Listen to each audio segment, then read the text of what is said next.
नमस्कार दोस्तों। जोशीमठ का डूबना तय है और जोशीमठ के पूरी तरह नेस्तनाबूद होने का मतलब है हिंदू धर्म का जो 4 केंद्र हैं उन 4 में से एक केंद्र का खत्म हो जाना। और उसके साथ साथ सिख धर्म के जो 5 केंद्र हैं उनमें एक हेमकुंड साहिब है, उनका भी खत्म होने की तरफ बढ़ जाना, क्योंकि ये भूधसाव सबको ले डूबेगा। ये सुरंगे, ये जो कुछ बनाया जा रहा है विकास के नाम पे, वो ले डूबेगा। और ये ले डूबने का क्रम सिर्फ जोशीमठ में नहीं ठहरेगा। ये विकास के नाम पर हो रहे इस विनाश, क्योंकि विकास यदि वैज्ञानिक तरीके से होता है तो निश्चित रूप से वो सभी के लिए फायदेमंद होता है, लेकिन यदि वो विनाश की तरह तो स्वाभाविक सी बात है सबके लिए नुकसान है। और यही हो रहा है। और इसमें सबसे ज्यादा जो प्रभावित वर्ग है वो हिंदू है, जो हिंदू हिंदू कह करके नरेंद्र मोदी को वोट देता है। The small yet famous town in the central Himalayas is shrinking. As many as 570 houses have developed cracks due to land subsidence in the ancient town of Joshimath. Over 60 families are reported to have left the high-risk seismic Zone 5 town, and nearly 500 families are either risking their lives by still living in the houses or are looking for different accommodation. Located at a height of 6,000 feet in Uttarakhand's Chamoli district, the town is a gateway to Hemkund Sahib and Badrinath. Adjacent to the Indochina LAC, it is also strategically important. According to the 2011 census, a total of 3,898 families reside in the town. Every year, however, a large number of tourists pass through on pilgrimage or while visiting the Valley of Flowers and Oli.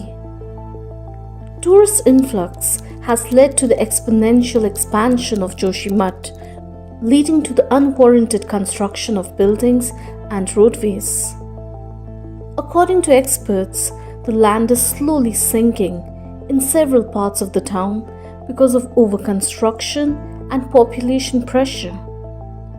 In 2021, a part of the Nanda Devi glacier broke off at Joshimath, leading to a massive flood in the Dholi Ganga river and causing large-scale devastation. Environmentalists have tirelessly urged successive governments of the state to conserve the fragile Himalayan ecology. Reckless exploitation of natural resources in pursuit of development could further अब कर्णप्रयाग डूबने लगा है, अब बागेश्वर धाम डूबने लगा है, अब उत्तर काशी जहां से गंगा निकलती है वह भी दरकने लगा है, और अब नैनीताल भी खतरे में पड़ गया है। और नैनीताल झील से जो 43 किलोमीटर का एरिया है वो पूरा एरिया डूबने की स्थिति में, मतलब धंसने की स्थिति में है, और उसमें भी धीरे धीरे दरारें आने लगी। और स्थिति यह हो गई है कि लगातार दरारों का क्रम जारी है। उत्तराखंड का कोई हिस्सा बाकी नहीं है। उधर गंगा के उद्गम के पास में जिस जिले में है उत्तरकाशी, वो खतरे में है। जहां पर शंकराचार्य जी का, और जब भगवान केदारनाथ चलते हैं या भगवान बद्रीनाथ सब दिन चलते हैं तो जोशीमठ में ठहरते हैं, वो स्थान खत्म होने की तरफ। तो आप समझिए, श्रीनगर, जब आप देहरादून से आगे बढ़ते हैं और जब उधर के लिए चलते हैं केदारनाथ जी के लिए, तो पहले श्रीनगर आता है, वो श्रीनगर दरक रहा है, उसकी स्थिति है। कर्णप्रयाग तीर्थ है हिंदू धर्म का बड़ा, वह भी दरक रहा है। बागेश्वर धाम है और वो बागेश्वर जिला है, वहां पर भी दरक रहा है और उसकी भी स्थिति। और तीसरी, क्योंकि उत्तराखंड को 2 हिस्सों में बांटा, गढ़वाल और कुमायूं। कुमायूं का सबसे बड़ा स्टेशन है नैनीताल, वो भी बुरी स्थिति में जा रहा है। तो कमोवेश ये स्थिति है, और इन शहरों की जो हालत हुई है उससे आप समझिए हर जगह लगातार दरक रहे हैं और पहाड़ खत्म होता जा रहा है। इस विकास के नाम पर उसे आप स्वाहा कर, चंद पूंजीपतियों को फायदा पहुंचाने का काम हो रहा है, और इसके लिए मनमाना खुदाई हो रही, मनमानी चीजें हो रही है, उससे नुकसान हो। साधारण विकास के कार्यक्रमों से आज तक कभी नुकसान नहीं हुआ, लेकिन जिद में नुकसान होता है और जिद ही ले डूबता है। तो अब उत्तराखंड इस तरीके से खत्म होने की दिशा में जा रहा है, जो देवभूमि कहा जाता है। एक समय वो उत्तर प्रदेश का हिस्सा था और अब वो उत्तराखंड अलग राज्य और उस राज्य का ही है। लेकिन दूसरी तरफ हमारे प्रधानमंत्री को कोई फिक्र नहीं। कलोपेक्स की जो रिपोर्ट आई, उस रिपोर्ट से पता चलता है कि इस देश के 1% पूंजीपतियों ने इस देश की 40% से अधिक की संपत्तियों पर कब्जा कर लिया। कब्जा शब्द कह रहा हूं, कब्जा कर लिया। और इस देश की 50% आबादी के पास क्या है? सिर्फ 3%। 3%। वो 3% में 50% आबादी है और 1% लोगों के पास 40%। आप कल्पना करें, देश में कौन सा भारत बना रहे? यह भारत जो दो भारत, तो राहुल गांधी कहते हैं टू इंडिया, एक गरीब मिडिल क्लास का भारत और एक सिर्फ चंद पूंजीपतियों का भी, चंद पूंजीपतियों का भारत। एक आंकड़ा मैं आपको देना चाहता हूं जिससे आपको सब बात समझ आ जाएगी। हिंदुस्तान के 100 सबसे अमीर लोगों के पास उतना ही धन है जितना हिंदुस्तान के 55 करोड़ लोगों के हाथ में है। हिंदुस्तान का आधा धन सिर्फ 100 लोगों के पास है और इन 100 लोगों के लिए हिंदुस्तान चलाया जाता है। उनमें से 4-5 ऐसे लोग हैं जिनको आज आप हिंदुस्तान के महाराजा कह सकते हो, राजा कह सकते हो। पूरी की पूरी सरकार, पूरा मीडिया, सारे ब्यूरोक्रेट इनके इशारे से काम करते हैं। जो ये कहते हैं वो नरेंद्र मोदी हिंदुस्तान के प्रधानमंत्री करते हैं। इन्होंने कहा कि जो छोटे व्यापारी हैं, जो मिडिल साइज व्यापारी हैं, उनको खत्म करना है। और नरेंद्र मोदी जी ने एक के बाद एक निर्णय लेने शुरू कर दिए। नोटबंदी, गलत जीएसटी। भाइयों और बहनों, ये पॉलिसी नहीं है, ये हथियार है। ये हिंदुस्तान के छोटे व्यापारियों को, मिडिल साइज बिजनेस चलाने वालों को, ये दुकानदारों को खत्म करने का हथियार है। तो ये चंद पूंजीपतियों का भारत और उनको सब, और ये तो 2021 तक का पूरा आंकड़ा है। 2022 तक में तो और स्थितियां बदल गई हैं। गंगा में जाने कितना पानी बह गया। अब हम 2023 में, और आप समझिए इसमें तो और भी बड़ा खेल हुआ है। हमने गरीबों को मुंह चिढ़ाने वाला, मिडिल क्लास को मुंह चिढ़ाने वाला क्रूज शुरू कर दिया। हमने गंगा को प्रदूषित करने के काम शुरू कर दिए। गंगा तट पर हमने टेंट सिटी बसाने शुरू कर। आप समझिए पतित पावन गंगा को कैसे हम जो है पूरी तरीके से खत्म कर रहे हैं, गंदा कर रहे हैं, प्रदूषित कर रहे हैं। और प्रदूषण को खत्म करने के लिए भी 20,000 करोड़ किसे दे रहे हैं? जो लोग प्रदूषित करते हैं, अदानी को उसका काम दिया गया।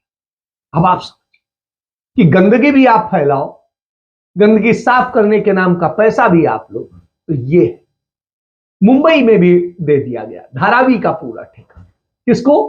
अदानी। तो साहब ये स्थिति कल्पना करें, तो पोर्ट भी, एयरपोर्ट भी और सारी चीजें सौंप। इसी कारण राहुल गांधी कहते हैं इन पूंजीपतियों को सौंप के कौन सा भारत बना रहा है। इसीलिए अब आई प्रधानमंत्री नरेंद्र मोदी 2 दिनों से व्यस्त है।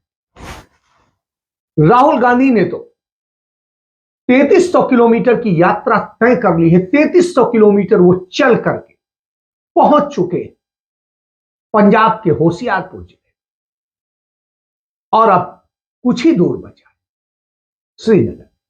लेकिन दूसरी तरफ नरेंद्र मोदी क्या कर रहे हैं? नरेंद्र मोदी अपने घर से 750 मीटर का रोड शो करते हैं, कहते हैं पैदल चलेंगे। और पैदल कैसे चलते हैं?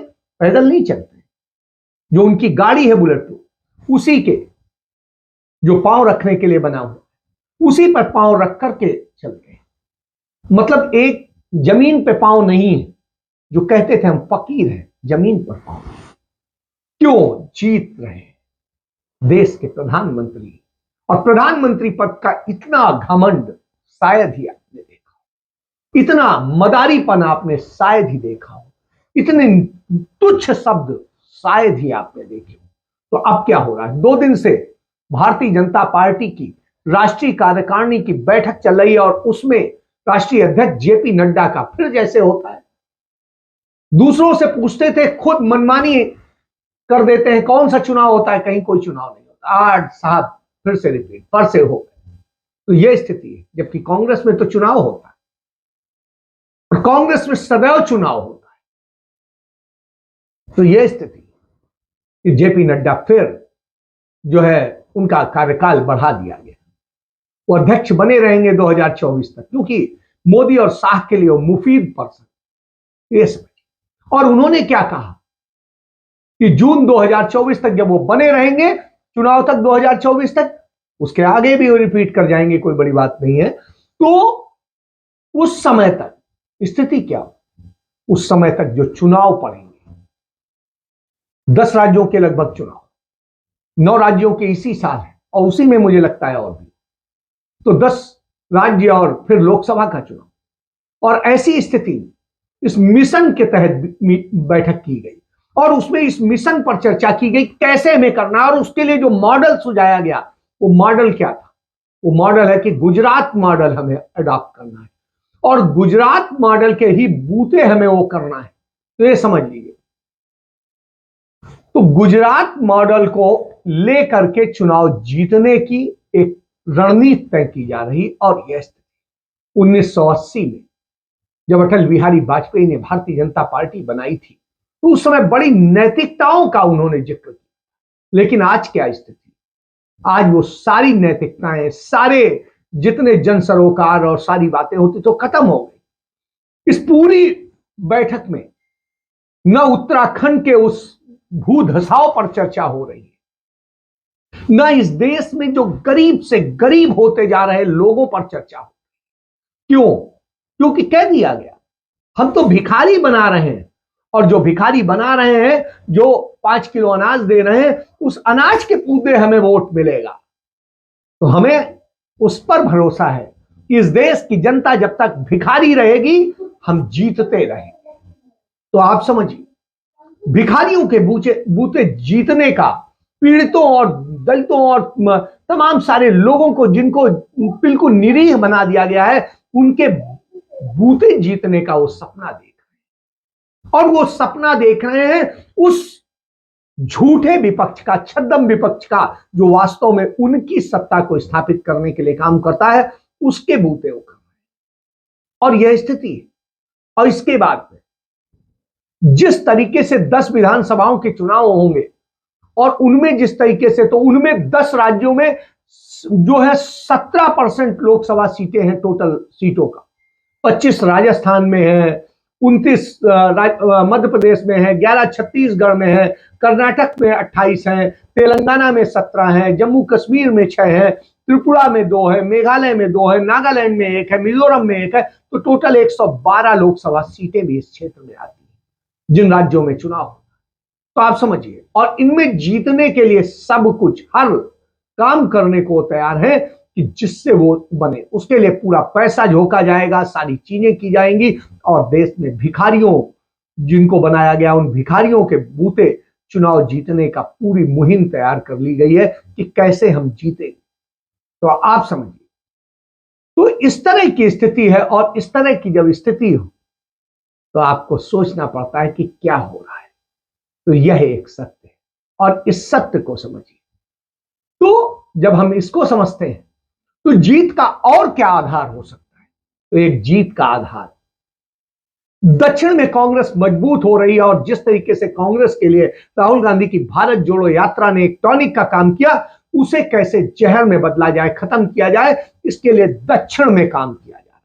टीआरएस के साथ मिलकर काम किया जा रहा है, आम आदमी पार्टी के साथ मिलकर काम किया जा रहा है और ईडी और सीबीआई से डरे हुए अखिलेश यादव के बूते काम किया जा रहा है। तो दक्षिण में चौथे मोर्चे का बिगुल बजाया जाएगा, जिसमें कल केसीआर रैली संबोधित करेंगे, जिसमें अखिलेश यादव भी जाएंगे और अरविंद केजरीवाल भी जाएंगे और ये चौथा मोर्चा बनेगा। और कहा जा रहा है इसमें वामपंथी दल भी शामिल होंगे और इनके बूते किस तरीके से कांग्रेस को आने से रोका जाए।